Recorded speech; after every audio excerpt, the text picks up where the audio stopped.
Thank you guys for being here. Hey, Sonia. Hey, Chopper. Hey, Charlotte. Hey, Aunt B. Hey, Vicky. Punksy. Hey, JB. One Who Sees. Emma. Hey, something. Hey, Broken Justice. Hey, Peach. West Virginia Lunch Lady. Vexing Vixen. Chopper. Charlotte. I think I said hi to you, Chopper, but I start to repeat myself saying hello to you guys. Hey, Little Miss E. Stephanie. Carol Clark. Teresa. Rainbow Mom. Hey, Nadie. Bismo Funyuns, Joel, thank you guys for being here. What are you guys up to this morning? Hey, Sunset Gazing. Good morning, Maria. You guys, I was planning to do this live anyways. I had gathered like a few new interviews. The 911 calls were released, and I went and checked my email, and I got an email back from the records request, and they sent like a bunch, they sent the 911 calls, but they also sent like 28 pages of paperwork that we're going to look through together. Actually, I don't think I've seen this anywhere. I've seen one little snippet of paperwork that references Chad planning this for weeks. But yeah, so we got a lot to go through. Hey, Cement Shoes. My request went through. They emailed me back. But thank you for your offer, by the way. I saw your comment this morning. Hey, West Virginia Jules, working my life away. I hear you. Hey, Riddler. Hey, Ashley. Okay. Hey, Sherry. All right, so we're going to go ahead and get started. Let me, should we start with the new documents or, I'm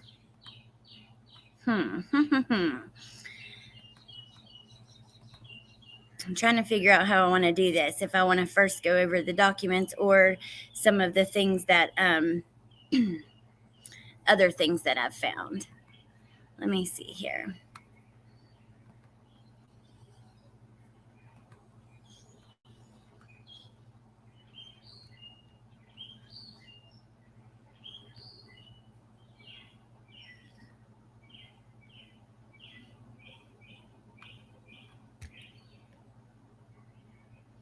Oh, remember the neighbor who we watched? He did a new interview at. So what we'll do is we'll go look at these documents and then we'll go through these interviews and other things that I've gathered. So not the 911 calls. Oh, listen, I'm going to play those off my phone though, because playing them like through the computer, through screen share, there's no image, there's no video. So here is the offense report. Single family home, no gang activity. Reporting officer Chad Popham, approving officer Howard Glancy.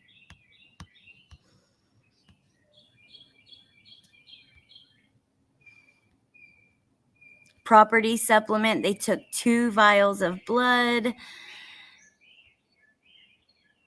So I guess that's taken to see what's in his system. Narrative supplement, okay. On June 15th, and there's a few different paragraphs. I've scanned through these, but I didn't read word for word. But there's a few things we're going to read through. So on June 15th at 17:44 hours, I responded to 1965 Laurel Lindale Road in Monroe Township, Claremont County, Ohio, to assist on scene at a shooting which had occurred during day shift. I arrived on scene approximately 1800 hours and held scene security on the back side of the house. I cleared the scene at 21:42, and this is Deputy Joseph Bailey who wrote this part. The birds are going off today, aren't they? Hey, Carla. Yeah, I do sleep, but not really soundly and through the night, that's for sure. Okay, so here is Cassidy Dimling. This is their statement. So on June 15th at 16:19 hours, I responded to 1965 Laurel Lindale Road for the following CAD notes. Another call from blank at blank, and Afam said her grandfather was killing everyone in the house. Now the line is silent. Young teen looked to be 16. She went to the fire station. Actively shooting at the firehouse. Wow, so he was shooting towards the firehouse? A caller also mentioned gray vehicle whipping around. 16-year-old went to the firehouse for help. They are not able to get into the fire department at this time. Additional caller on the line. The male shooting is green shirt, blue jeans on the front porch of Laurel. Believes several children have been shot. They are laying in the front yard. Children are shot, no breathing. I'll try to share these too, maybe on Twitter. Hey, Dark Horse Justice, Creighton Butterfly, you guys coming in. I got a response on our open records request. So we're going through some of the things that they've sent. Then we're going to look at some articles and videos that have come out since my last live on this. So upon arrival at 16:30 hours, EMS was arriving on the scene and checking patient status with Deputy Popham and Deputy Sparks.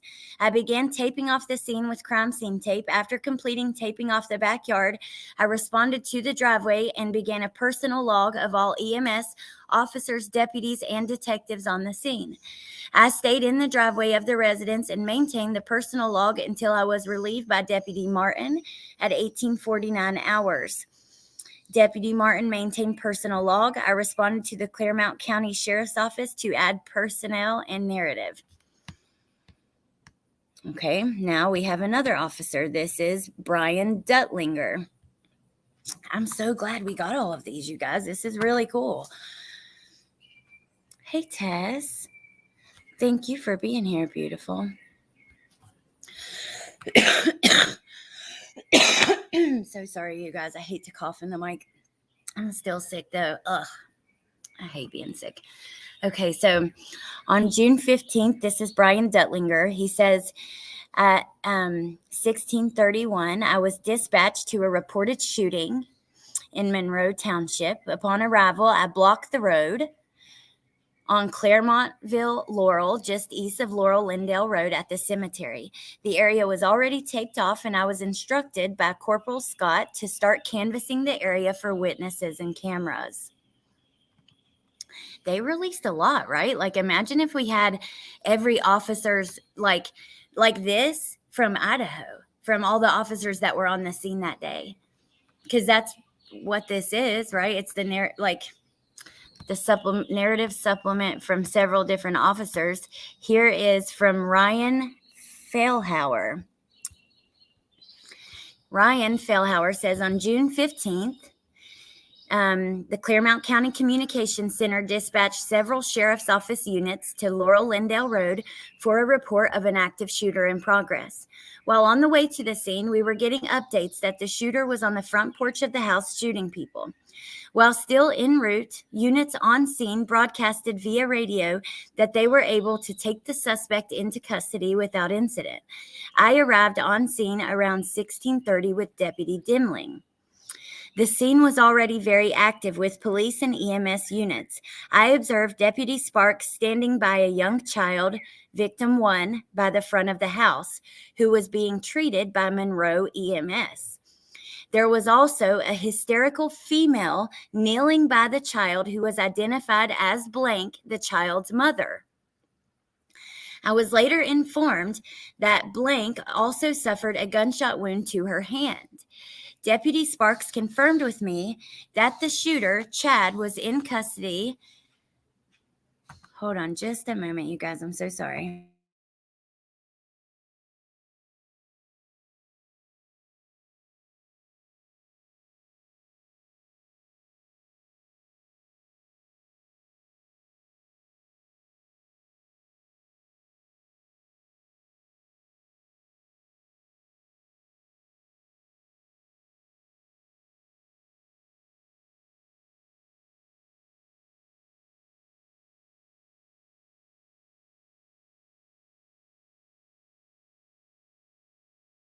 Okay, sorry, you guys. I got a phone call. Hey, Perplexingly Happy, and hey, Passive Peckernats. We are reading through some of the things that I got in my FOIA request for those of you guys coming in. Basically, different officers and their interpretation of the scene.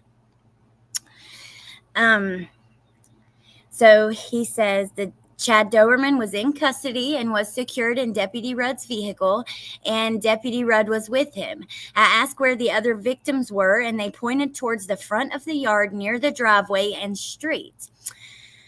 I saw one EMS member performing chest compressions on a small boy, victim 2, who appeared to be around 3 or 4 years old.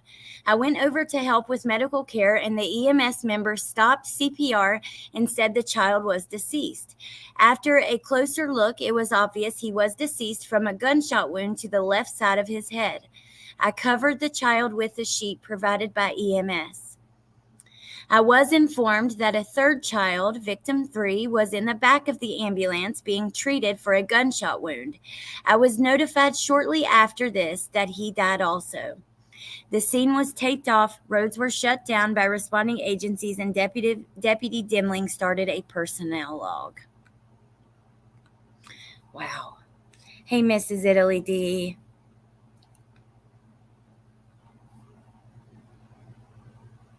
Oh, thank you. Something to talk about. You're sweet. It is gloomy today, that's for sure.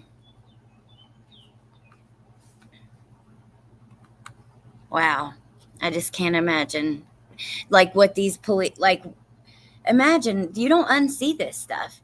You don't unsee this, these kids in the yard and the CPR and all the things. Like, it's just, Okay, so now this is a statement from Howard Glancy.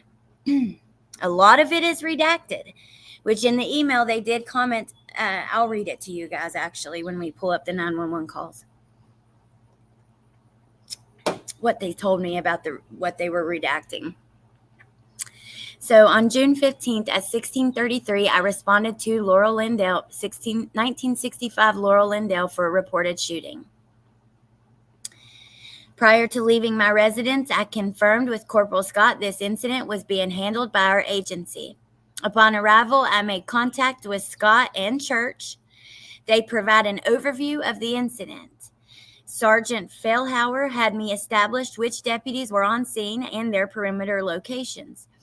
I was instructed, began a canvass in the area. Myself and Deputy Hawkins began to canvass. Then a bunch of redactions, and he remained on scene until 21:45. Then this is all redacted, which is Chad Popham's report. So that's kind of interesting. Now more redactions. This is from Amy Hawkins. And basically all we see from her is that on June 15th, she responded to 1965 for a 911 open line with screaming. I arrived on scene at 1650. I began helping with taping off the scene and then canvassed the area. Now we're going to read Zachary Houchins.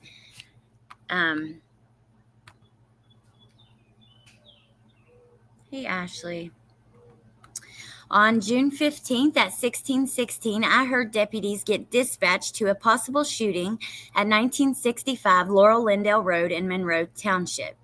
I responded emergent due to dispatch advising it was an active shooter situation and there was possibly multiple gunshot victims. While en route, I heard that deputies had one male in custody. I arrived on scene while EMS was tending to a patient. I observed multiple subjects unresponsive in the front yard. I began to secure the scene by placing crime scene tape up.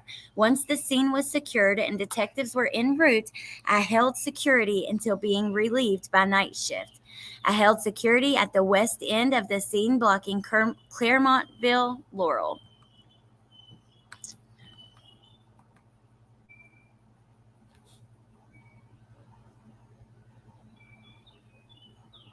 Hey, in the decks. Debbie, it is a huge tragedy.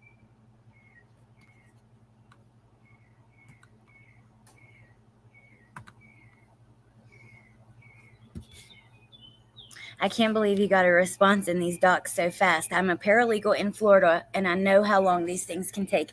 That's impressive. Oh, Carla, that's interesting. I can't believe I got them either. I was going live because the 911 calls were released, and I had grabbed like some things on that and a couple new. I found the neighbor that we watched the interview of do a second interview. Wanted to show you guys that and a few other things. And I was like, let me just double check my email to make sure they haven't wrote back. And then I checked and all this was sitting there, and I was like, wow, awesome. So, all right, now we're going to read the narrative of Chad Popham. And he says on June 16th, around 1619, I heard over the radio of a possible active shooter situation. Dispatch advised the fire department stated a male was actively shooting at the firehouse. So he was trying to shoot his older daughter, because I had wondered, he knew that she ran off to the fire department. I had wondered why he didn't attempt to hurt himself or actually fatally, hurt his wife or the stepdaughter.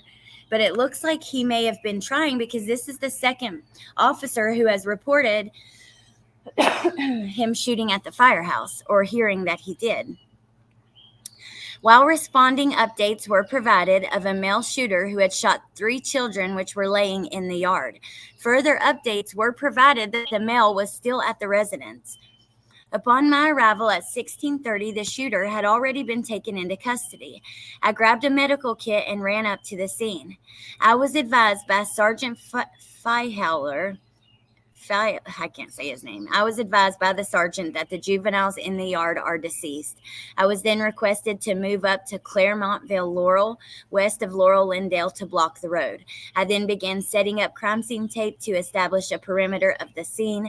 I was then requested to canvass and locate any witnesses or video footage. Then this whole page is redacted from Chad. Empty. Then Jacob Martin, his is all redacted. Then we have Jeffrey Rudd. Jeffrey Rudd says, on 6/15 at 1627, I arrived on scene. When I arrived, I ran up the driveway and observed Deputy Sparks performing CPR on a small child. I looked to my right and observed Deputy Popham had a male secured in handcuffs.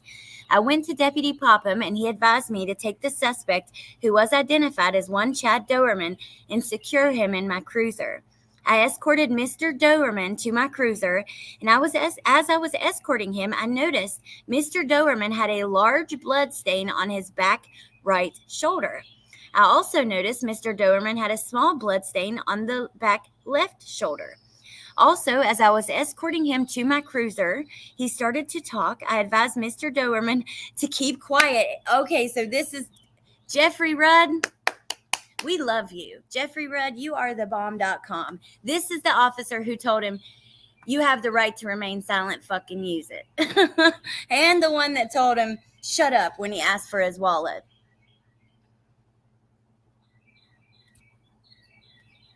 Hey, Relevant Truth. Hey, Woofy. Hey, Lady V.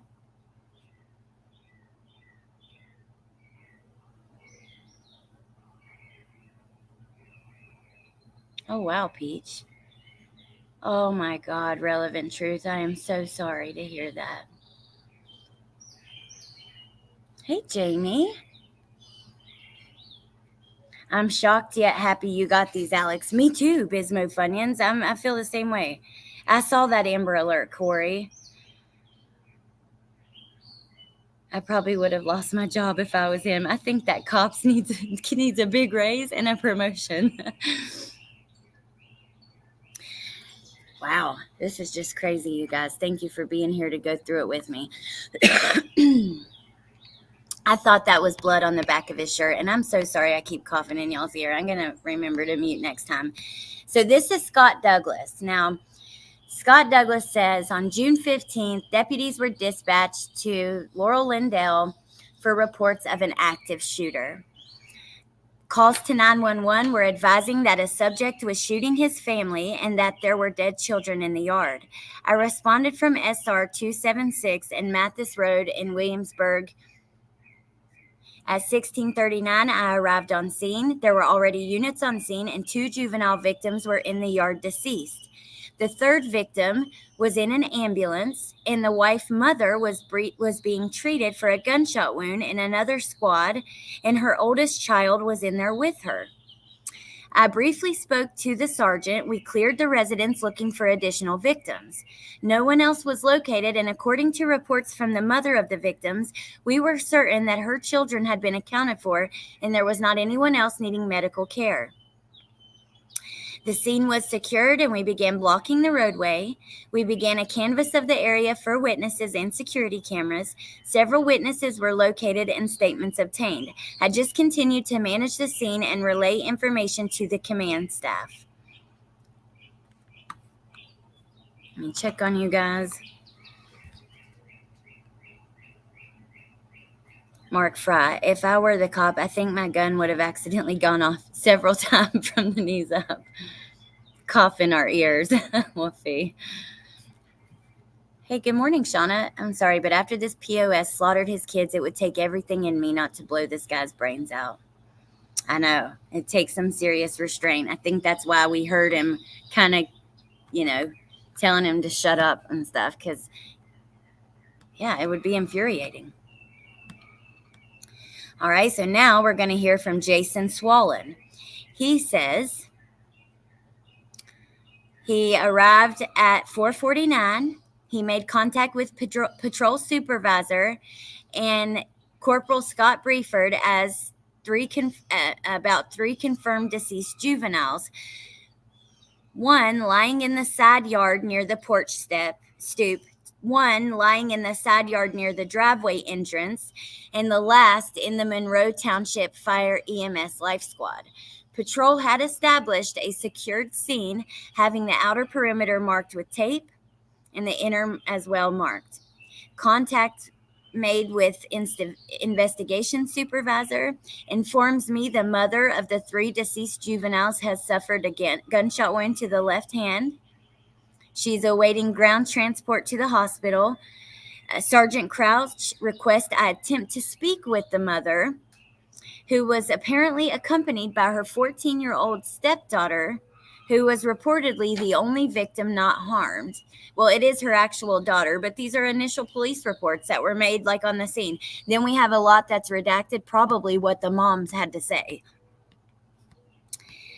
Then here is his arrest supplement.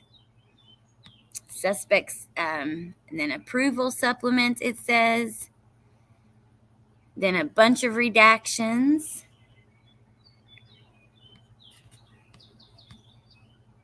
And that's it for these.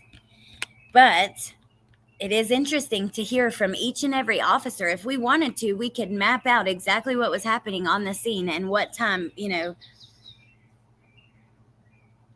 I will say, I wonder if he has mental health problems or something. Not saying it's an excuse, just how he acted was weird. Peach, I totally agree. It was very weird. Oh, thank you, Perplexingly Happy. Okay, so now, let me just go ahead and pull up these 911 calls. Let me read you what they said in their email back to me first. They said, "Good afternoon. Our office has completed your public records request for the 911 calls and offense report from the incident at 1965 Laurel Lindale Road on June 15th, 2023. The following redactions and or exceptions were made. Telephone numbers of victims and witnesses to the crime have been redacted. Personal identifiers have been redacted. Victim information has been redacted. Information that constitutes confidential investigatory work product has been redacted. And information obtained from a 911 database has been redacted. From the calls, the names of the callers have been redacted, and then certain 911 calls have been determined to be exempt from disclosure." So I got two 911 calls, but there must be more based on that statement there. Certain 911 calls have been determined to be exempt from disclosure. Please let me know if you have any questions. Thank you, Deputy Clerk from the Claremont County Sheriff's Office.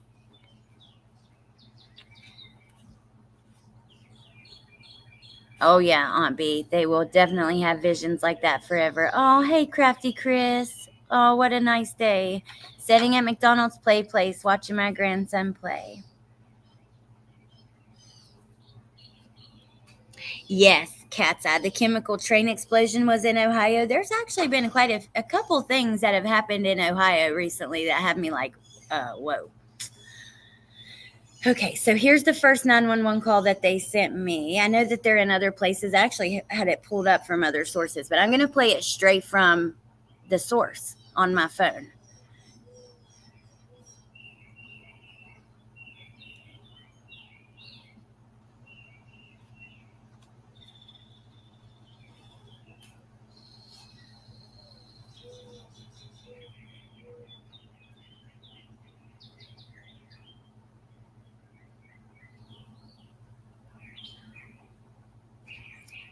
It's loading. Just a second. They got you your information very quickly. I know, Mrs. Italy, they really did. And you can imagine, I'm sure that they've had like a lot, probably a lot.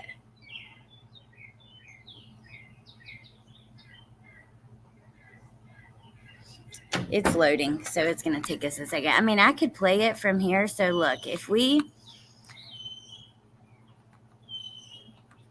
I just don't know if you guys will be able to hear it. And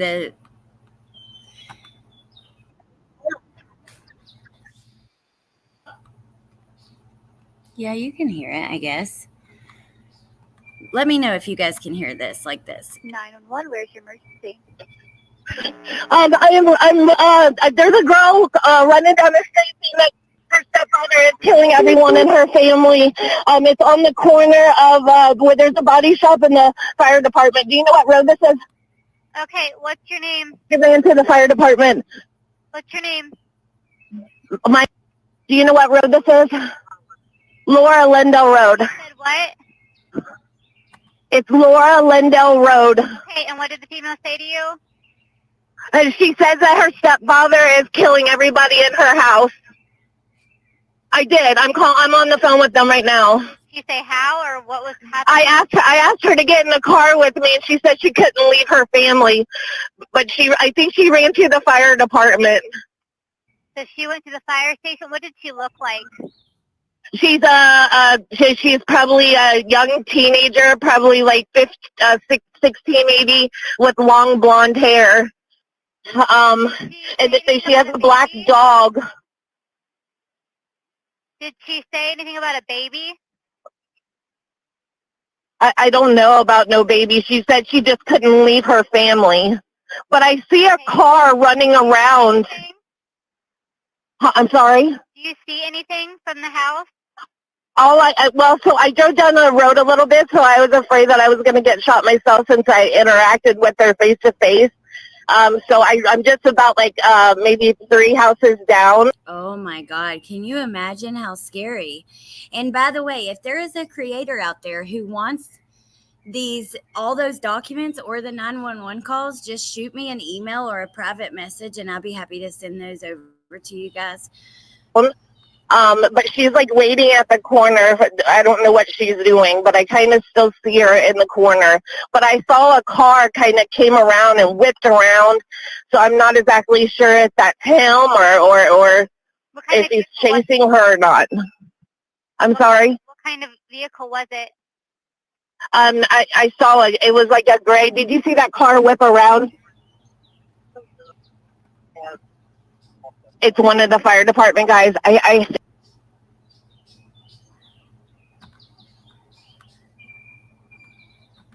Why did it stop?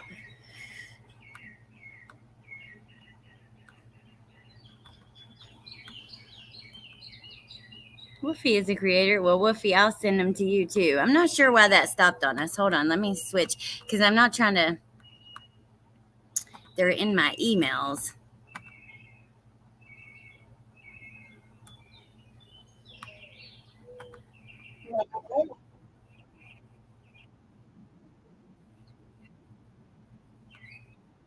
Department guys. Okay. I think maybe a fire department guy. It was a regular kind of focused looking gray car. Okay, we have help on the way. Thank you so Dark much. gray. If you Okay, all right. Call us back, okay, and steer clear of the area at this time. Okay. He said this said say it clear from the area. Yeah, which But she came of that's the house right there. Okay, now just a second. Let me just put you guys here for a minute and pull up the second one.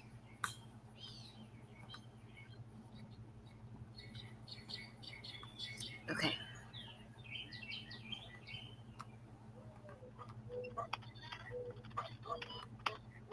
Even if you're not a creator and you want them, I'd send them to you. But yeah, you know what I mean. Oh, are you inside where you're safe? I'm standing outside where I can see the fucking lady. Okay. I'm across the street at Lindale Automotive. Can you tell how many people have been shot? I think 2 children. Okay. All right. What was that your I've name, seen. sir? My name is. What's your last name? All right. We've got help on the way. If you could just try to stay inside so that you're safe. All right. All right. Thank you. Thank you. Bye. Hi, Truth and Justice. Thank you. That's very sweet. Okay, so those are the 2 that they sent me. Now I wanted to show you guys there was a couple interviews. Let me see. This was the guy that we saw. We watched his first interview, but he did a second one. So I wanted to show you guys that. Remember the guy who said he was wearing the blue shirt and he said that he would hear them fighting all the time and stuff? The news actually went out there and talked to him, again. So I wanted to show you guys that. Here. He was an asshole. Richard Kincannon tells me Chad Doerman had a temper. He told me he witnessed him often treating his wife and kids poorly. You felt like he was just angry.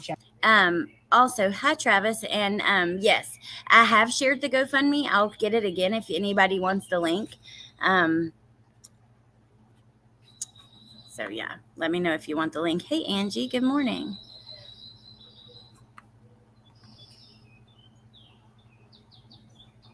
Oh, wow, Shauna, that is scary. Oh, okay. Generally speaking. He was every day. I heard him. There wasn't a day he didn't yell at his wife and kids out there. What would he yell? All kinds of shit. He was just angry, yelling at her all the time, treating her like. Police arrested Doerman Thursday after he allegedly shot his wife in the hand, then systematically killed each of his young sons. Their dead bodies laid in the yard. So when you look at that house now, what do you see? You know, still in the day. Yeah, I do. I still see the babies sitting in the yard, laying in the yard. One was right there by the tree, right by the road, not even 20 feet from the road right there. Oh, so in his other interview, the way he described this was that this was something that, oh, okay. Darkhurst Justice, I was wondering that when I heard if that was him. The man in the call, actually, we'll listen to that second one again, just to to listen to his voice again. But he did say right across the road. In his other interview, he described the events as if he was watching them as they took place. Oh, I know, Wolfie. This one is rough. Oh my gosh. His other interview, he talks about what happened firsthand, as if he watched it all. Hey, Corinne.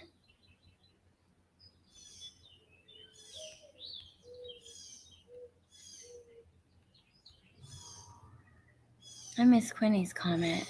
I lost my only child. Oh my God. Quinny, I am so sorry. I am so sorry to hear that.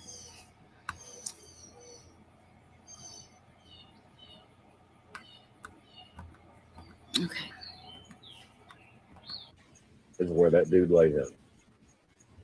Laid the one up there right beside that silver truck to the left of the tire, about 5 foot. That's all I see every time I come out here. That's why I try to look at that, focus on that. A tent now covers a memorial of candles, cars, and cuddle toys. Kincannon tells me he's struggled to eat or sleep since the murders. He watched Chad Doerman cry at his arraignment and had no compassion for him whatsoever. He knew what he was doing. He planned it. It was premeditated. He shouldn't have a bond.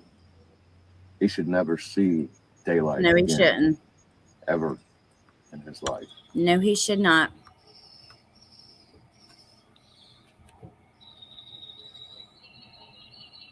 I know, 7 of us. Me too. Oh, truth and justice matters. I raised 3 beautiful boys, and these cases shake me to the core. And thank you. And I know that's when they remind you of your own kids. It just does something different to you. They're all important and they all matter, But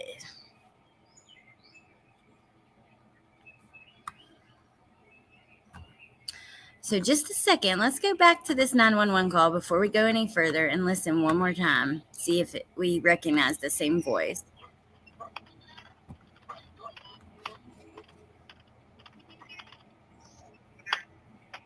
Okay. Oh, are you inside where you're safe? I'm standing outside where I can see the fucking lady. Okay. I'm across the street at Lindale Automotive. Can you tell how many people have been shot? I think 2 children Okay. All right. What was that your I've name, seen. sir? My name is. What's your last name? All right. We've got help on the way. If you could just try to stay inside so that you're safe. All right. All right. Thank you. Thank you. Bye. Okay. Now, their aunt also did an interview, and more on the developing story at a. Just a second. These pictures that they're about to show in this, oh my God, they're just beautiful. Claremont County. The tragedy just incomprehensible.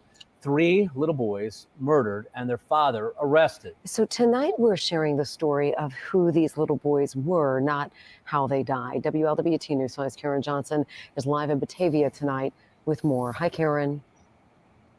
Hey, Sheree, their father, Chad Doerman, remains locked up here in the Claremont County Jail. He's being held on a $20 million bond.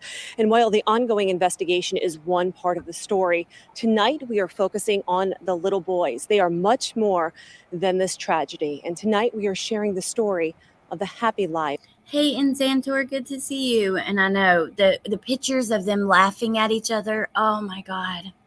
They lived. Goofy, funny, kind-loving boys. Just some of the words loved ones used to describe the Doerman brothers. In these photos shared with us, you can see the love they had for one. Look at them laughing at each other and how, oh my God, that is just the cutest. Don't think it's the same guy. Caller says I noticed that, JD Wells, that kind of confused me. I need to look on Google Maps and see.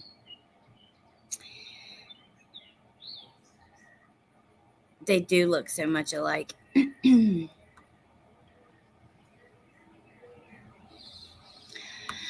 Blind, if you missed it, so we went through the court documents in the first half of this live. I put in a public records request and they got back to me and they sent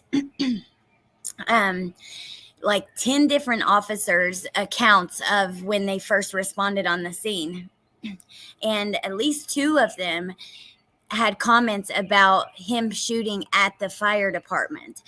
In the body cam footage of him being arrested, he says that his stepdaughter ran off to the fire department.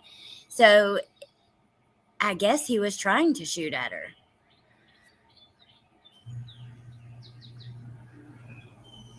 Which one, Wolfie? I don't know what you're responding to that I said.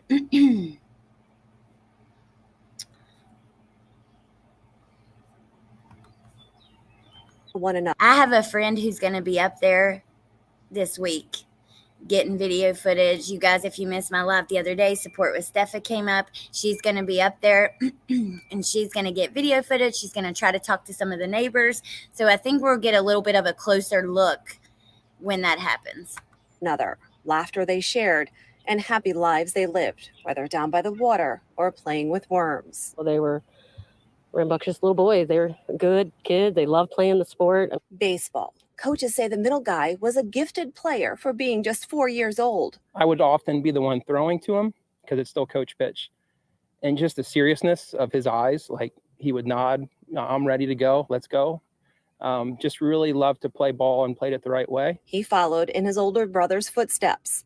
At 7 years old, he was known as a feisty left-hander who loved playing first base. His coach shared a story that stuck with him from a couple of years ago. We were out in the field, and he was just such a personable kid. And it was the middle of the game, and they're 4 and 5 years old. And he looks at me and says, "Hey, do you want to come to my house and watch fireworks?" Coaches say he... Oh, they're just so sweet and precious. And how does this happen? I just don't understand. Oh, the Google address. Oh, Woofy, you're the best. 15, it's 1965 Laurel Lindale Road in New Richmond, Ohio. 1965 Laurel Lindale Road. Hey, Bendy, by the way, anybody who's just coming in, if you missed the first half of the live, you definitely want to go back today, because we went through all the information that I received from a public records request, which I've not actually seen those police reports anywhere yet. We got like 10 different officers' accounts of what happened when they first showed up on the scene, and then the two 911 calls. Not the only 911 calls, because based on the email, I believe there are others that they are not releasing yet. Happy summer solstice, everyone. I love this day. It's the longest. Oh, awesome, Bendy. Oh, no, I'm wicked late, huh? That's okay, Angela. Hey, not that, Nikki. Good to see you. And I do have that GoFundMe pulled up, Relevant Truth, and anybody else who wants the link, when we get through this video, we'll take a look at it. He was also a team player who encouraged teammates when they struck out. Was just always there to pick somebody up, and always had a smile on his face, and trying to put a smile on everybody else's face. Together, the 3, 4, and 7-year-olds were a pack who loved fiercely and often walked hand in hand through life. And let's not also forget their older sister and their mother, who, as one relative put it, loved her sons more than herself. She was a stay-at-home mom, and there have been several fundraising sites created to help them financially. You can find links on our website, WLWT.com. And at last check, 2 of the GoFundMes together have raised more than $190,000. Reporting live tonight in Batavia. Now it is at $231,000.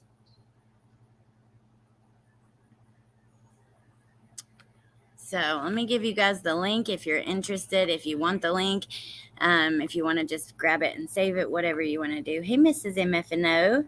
Oh, Woofy, you're the best. Thank you.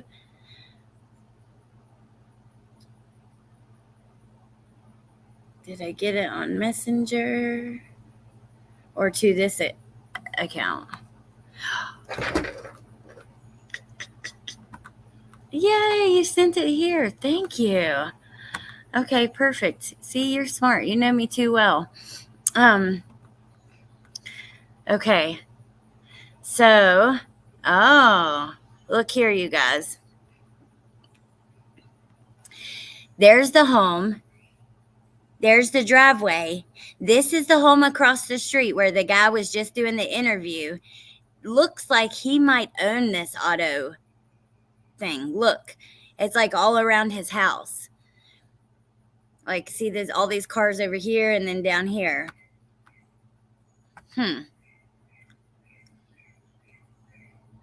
Oh, you're the best, Woofy. Thank you. Yeah, if you want to send the street view, that'd be awesome. Of the house, and then the one directly across the street. Yeah, of course, Truth and Justice. Yeah, you can send them to her. You guys, if you want these documents or the calls or anything, here, I'm gonna put my email in the chat. Just email me and I'll forward them.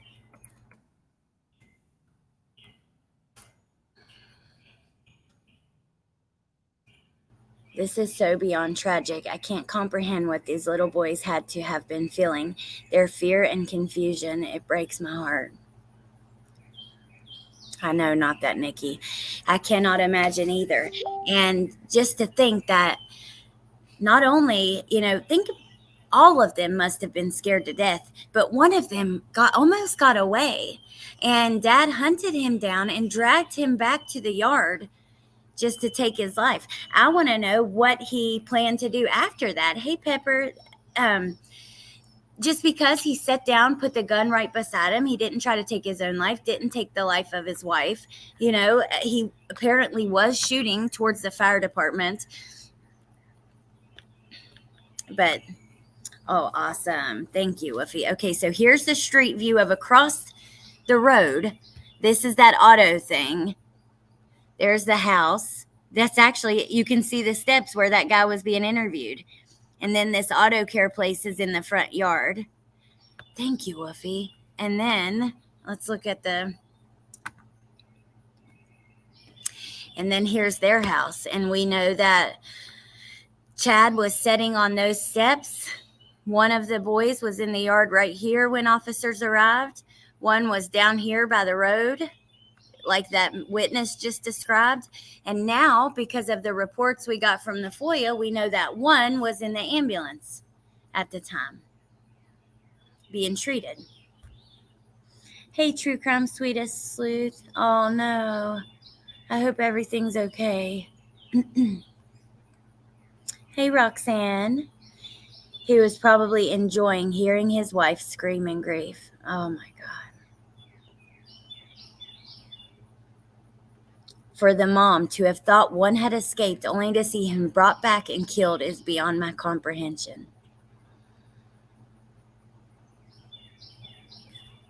Thank you, Woofy. You're the best. Thank you so much.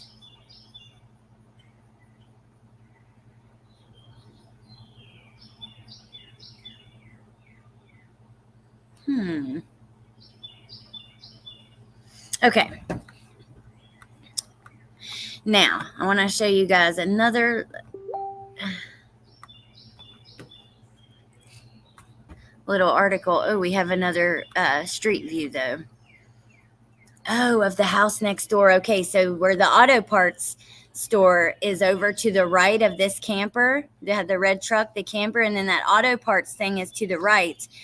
This home sits right there. I wouldn't be surprised if that person doesn't own the auto parts place. Maybe they do. It seems like it's more of a residential area. I don't know. But let me see. Oh, I'm going through your stuff, Woofy. I was looking for my own thing. Hold on. See, this was the only court document I was able to find. Actually, Mind of Monsters very kindly sent that to me after one of our last lives. But now we have, all those reports, which I'm glad that was quick. I'm going to keep trying to get things from him as we go along. Now, it's everybody's business. I wanted to read you guys this. This is an article from their local news.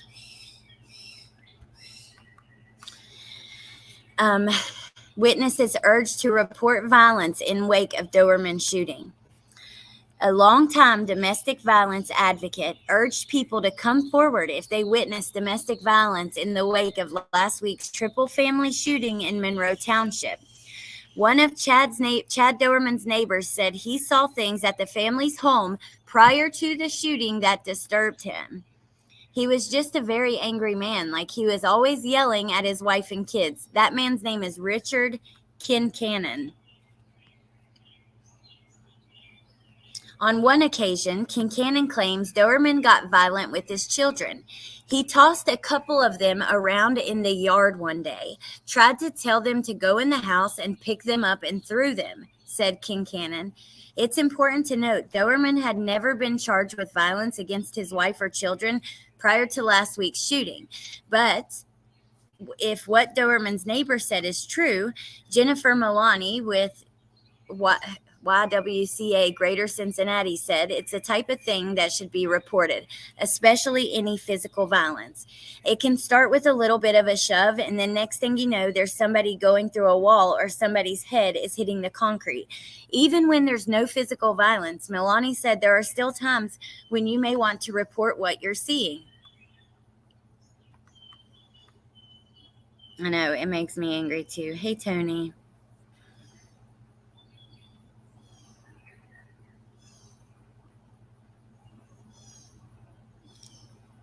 I'm glad you sent them, Woofy.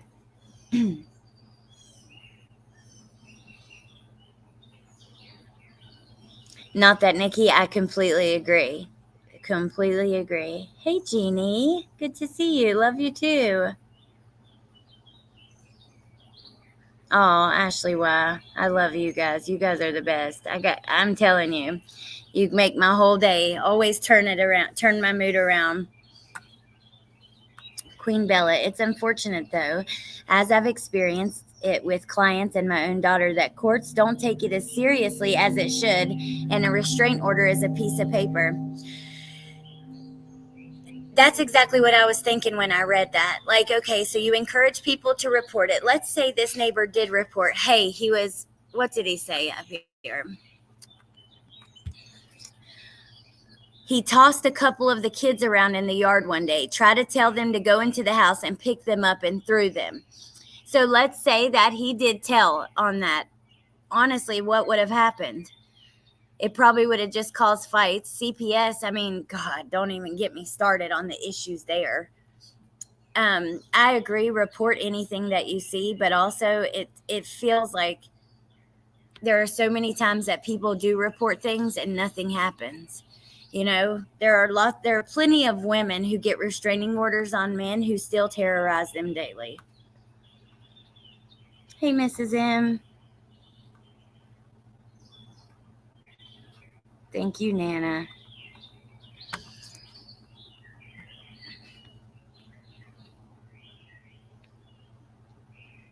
If it's your neighbor and you're hearing raised voices repeatedly on a regular basis, you might want to call the non-emergency number for the police and ask them to do a safety check.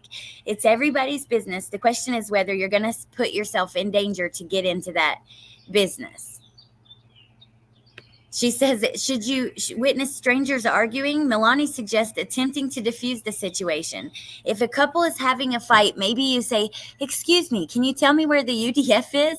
And that breaks the tension for a minute. What? Wow. I mean, she's the professional. I'm not. I would say mind your own damn business and don't put your nose in people's stuff. Also, you don't want them coming at you, but that's just my opinion. But I'm not the professional, so.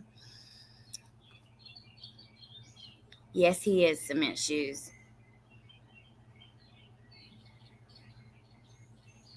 Thank you, Ashley. Sometimes reporting it is not enough. It helps if witnesses are willing to sign a sworn statement and are available for testimony if needed. My daughter reported 4 violations, and he has 3 in another county, and he was told to continue his mental health treatment. See? Oh, my God. I had a boyfriend for 7 years like him. They're scary AF, especially with guns. And Mark was a whiskey drinker. I've been shot at 1,000,000 times. Oh, my God, passive pecker gnats. That is scary. I'm glad that you're away from it.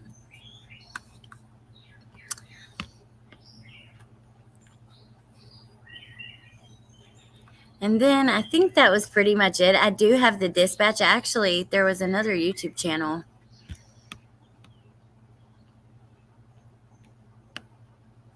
who uploaded it. Let me pull that up so I can share it with you guys.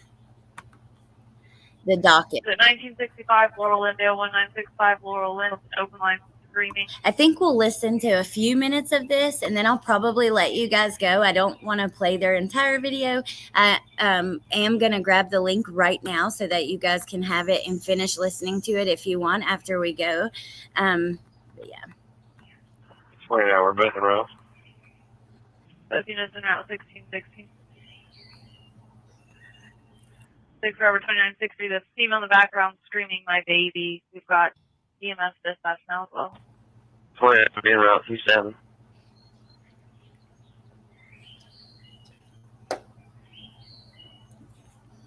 Chef's up. 29, you're clear.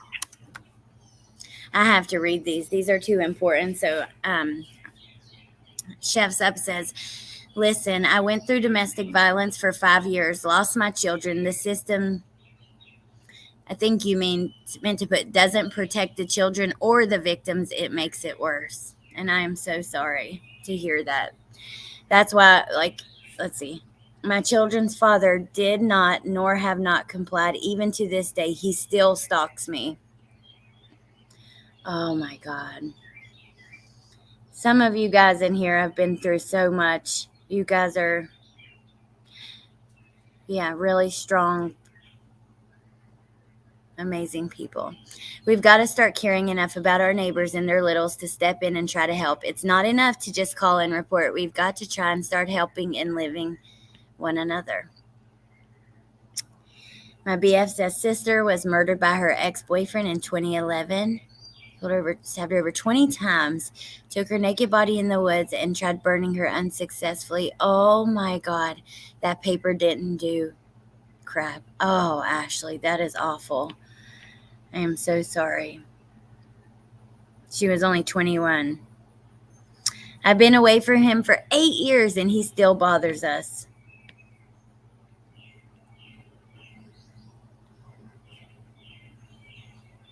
Only piece of paper that helps is a conceal to carry gun license. There you go, cement shoes. Protect yourself. If you're scared of guns, get pepper spray, bear spray, knives, protect yourselves. Women especially, but women and men. And, like I was thinking about Oregon, and you want to tell people, don't go out alone. But look at what happened to Kaylee, Maddie, Xana, and Ethan. Even if you're in groups of people, sometimes it's not enough. But we have to try, but it's just frustrating. Look at these babies. They're just so precious. 6 Robert 87-3, clear as well. Clear.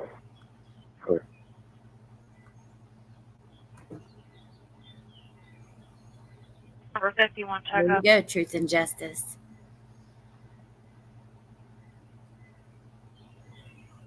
One on phone. 16, 17. State 33, unknown problem.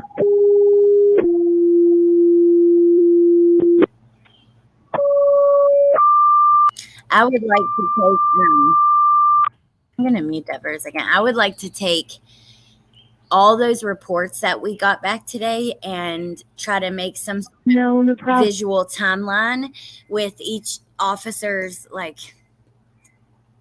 with moving parts, with each person kind of showing. I don't know, maybe there's a way I can do that to make a little bit better. Respond on fire ground 5, 16, 17 hours. Robert 34, I passed my complaint. We're going to be out of 4th Club at the church. You're good. Medic 33. Mag 33, go ahead. 6-3, flyers. Negative. Have PD expedite. Female here at the station shooting her family. Sounds like we're getting another call from someone in the area. Break. Good. Females at the station, or you're on scene? Getting a call now from Misty advising grandfather told her that there's a male across the street with a firearm. He's active shooting expedite. the female said that her grandfather was killing everyone in the house, and that the female went to the fire station. Break. Your career male active looking at 1618. Says grandfather. But you see, when a case is just breaking, excuse me, I'm sorry, when a kid first goes missing, it is common to see mistakes with little details like that because people are panicked, they're rushing, they're trying to get information out. I'm just going to link this video. I'm not actually going to play any more of the dispatch. I want to read some of your guys' comments who have been through some of these things. I owe it to you guys. You're sharing your story, so I want to make sure that it's heard, and then we're going to let you guys go. But I just dropped the link for this dispatch audio, so anybody who does want to listen can go listen straight through without any commentary and stuff. Bismo says, as a kid, my mother's boyfriend used to pick me up by the throat, threaten me with my life if I didn't stick to the story he wanted me to tell. My mother was too scared to report it because he loved guns. I'm so sorry. Ugh. carry some pepper spray. There you go, Punksy. I'm safe 7 years, thankfully. No contact, but my mind replays the trauma continuously. Well, I'm glad that you're safe, and I'm also glad that there's been no contact. Cray Cray says any spray will almost work. Oven cleaner, spray paint, hairspray with fire. Good luck.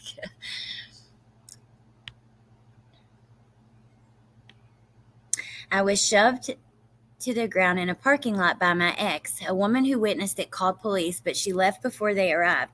The officer who showed up was a neighbor and drinking buddy of my ex. Oh my God, Pepper. Yeah, that's great when the officer's a buddy of your ex. Even though I'm not a victim anymore, I'm still paranoid because he can pop up at any time. I hope this man gets the death penalty for killing his children. I feel for the mother at this time. I do too. True crime crazy. Ooh, wasp spray. Good idea, Corinne. True crime crazy. I had to pick up and move overnight a couple hours away and didn't give anyone my address for 2 years and never went back to my hometown. I'm still scared anytime someone knocks on my door. Wow. I cannot imagine having to move your whole life like that. And see, you guys are some damn warriors in here. I love you guys. You're the bomb. I've never heard of wasp spray. I have to look into it. DV is far more common than people know. I've had my experiences with it, but I was young, and I had a young boyfriend who got in fights with men all the time, but would punch a woman. He punched me dead in the face one time, and luckily I was easy. You know, we weren't living in a home together and married and all the things where it would be so hard to get away. Wasp spray is the best spray. They had to go to the hospital to wash and clean it out. Well, there you go. I know, Aunt B. It saddens me too. How many have? Oh, Ashley. The fact he only ended the lives of his 3 biological boys speaks volumes to me. There's something more there. My meth head, heroin freak of a brother is a child predator. My mom sticks up for him and shames the victims. My brother tried to kill me because I was standing up against him and her. Wow. Well, I'm glad that you were standing your ground. Wasp spray shoots up to 20 feet. I had to move to another state, enter into an address protection program, change my entire name, got a new SSN through the HELL program the SSA has. Wow. Dark Horse Justice. I'm so glad that you're safe. I'm so glad you guys are all safe. Prayers for everyone here suffering. Deep prayers. Let love and compassion lift you higher. Lady V. My first husband beat the crap out of me. He threw me across the street one time. Oh, my God. I'm so sorry. Moved 2,000 miles to get away from my family. Well, thank you guys for sharing. I definitely wanted to make sure to read when you guys share stuff like this, because I know it can be hard to share stuff like this, and it could have helped somebody else. The judge said I didn't have enough evidence, so I told her I think me being dead should be the proof the courts need. HELL is harassment, abuse, life endangerment. Wow, I didn't even know that was a thing, but I'm glad that it is. Oh, wow, passive pecker gnats. Yes, Punksy, ain't that the truth? One finger on me and I was out the door. I hope that you guys never put up with that. If you're in a situation like that, do what you have to do to get out. If you have to stash back a little money at a time, your change from the grocery store every time you go, whatever. You do that and you find a way to get the hell out.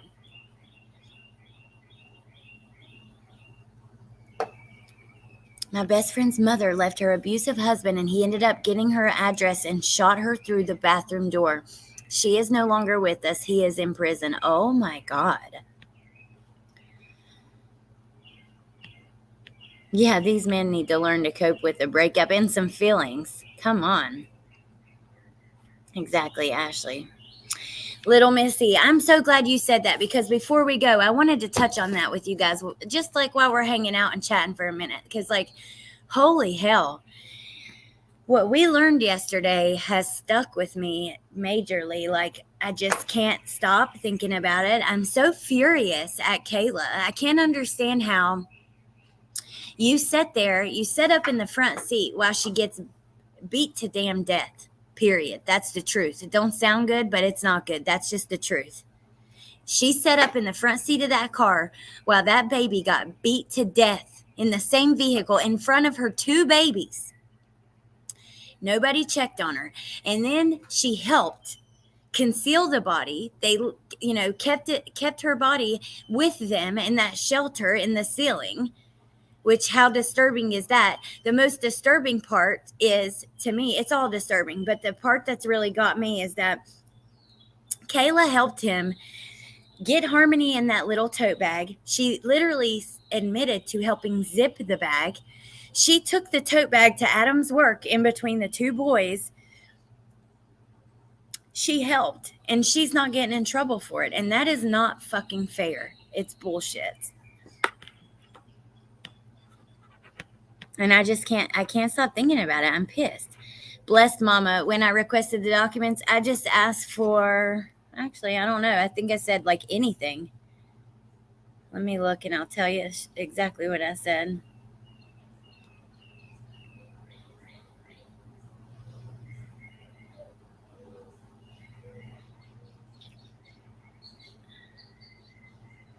I know I was like, I don't really know. I just fake it till you make it type situation. I said, hello, my name is Alex Erickson. I run a true podcast on YouTube. I said, because I didn't know how to word it so they would understand what I meant. I wanted to try and request all documents pertaining to Chad Doerman and the recent homicide of his 3 boys in Claremont County. Thank you so much. And that's it. Hey, Tiffany.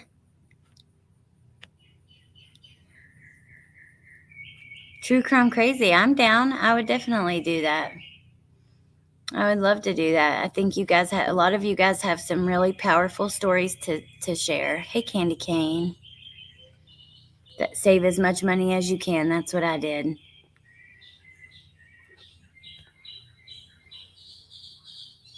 My uncle was abusive to his wife. One day she hit him with a 2x4 and knocked him out. Police came. She told police that if he moved, she's hitting him again. Don't get me started on that vile woman. Hey, my May. Harmony reminds me of my little girl so much. I went home and just cuddled my baby and fiance, and I cried. I just can't. I know. I don't understand. She needs charge too. Yes, she does, Woofy. My first husband pushed me out of a moving van, and I ended up with a skull fracture, spent 3 days in ICU, 10 days in the hospital. Oh, my God. He died 4 years ago from an accident that left him paralyzed.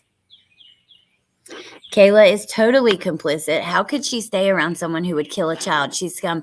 How do you sit in the front seat? Number one, anything that my kids witness, even like someone's words that may be like kind of out there or whatever, I don't even want them absorbing that. Like hearing, I don't know, just anything that my kids witness is I'm gonna fight for and make sure that they're not witnessing toxic stuff like that, no matter what. So there's the element of her kids being in the car. There's the element of her being a mother. And I'm telling you, like I told you guys yesterday, if the neighbor kid falls down in my yard and scrapes his knee, I go check on him, make sure his knee's okay, get him a Band-Aid, concern. How do you, like, this is your stepdaughter. This is your husband's child, and you have no care or concern for her or how she's doing. And then, just the fact that she described that whole shower incident, which was gruesome and horrific to hear about, and literally the words that she used, that they squished Harmony's flesh because she was no longer had any bones into that little tote bag, and they were pouring like the lye on it or whatever it was. Like, I'm sorry, she deserves a lot more than what she's gotten. She admitted to cutting Harmony's clothes off. Yeah. Admitted to helping zip up the bag. I just,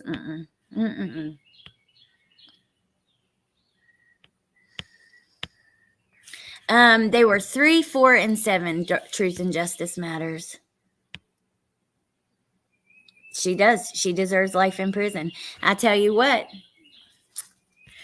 She will suffer. Yes, she will. Let me tell you, there are a lot of women in prison who miss their kids. There are a lot of women who go to prison for doing drugs, for stealing, for writing bad checks, for things that have nothing to do with hurting people and hurting children. And they're in there, and their kids are in a foster home or with a family member, and they don't get to see them no more. And they probably miss them really bad. And when you see someone like that come in there, I'm telling you, I believe that she's going to have a really tough time. And that's Kayla's version. Of course, she minimized her involvement. God knows how involved she really was. I agree, Grumpy.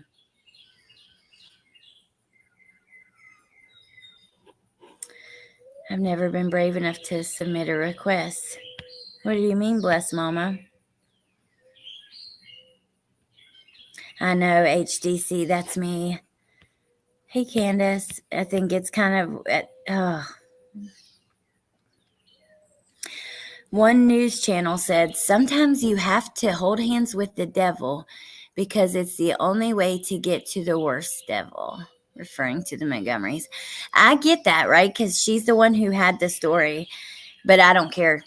She didn't get a plea agreement to talk. She did the proffer. She should still be charged, in my opinion, unless there's something we don't know about.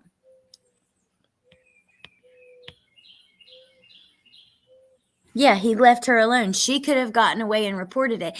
Lady V, by the end of it, when they were finally caught, Kayla was living in a shelter with the kids. Adam was living with another girl. They had been separated. You can't tell me she was scared of him at that point. They weren't even together anymore. The drugs were deep, not an excuse, but they don't think like us. You're right, Queen Bella. But man, I just can't imagine, like, I've had active addiction, you guys. I've been in the slums, right? Like I used to just hang out on the streets and with the worst of the worst. That's just the truth. And I cannot imagine ever, ever, ever even being on drugs, but I don't know. These people keep blaming mental health issues, but I have mental health issues and I am on meds and I don't ever get thoughts of harming any child or adult. My May, I completely agree. We all have mental health issues. If you don't, then something's wrong with you. Then that's your issue. Because whether it's anxiety, depression, maybe something small, maybe extensive mental health issues, everybody does though, to an extent. Maybe you have OCD, maybe you have depression, whatever. But that is not an excuse. It is not. And I'm sorry, if you kill somebody, you've got some kind of mental health issue going on. But that still don't mean that you shouldn't pay for it. Lime. Thank you, Kay. Protected. That's awesome. I'm proud of you. All right, you guys.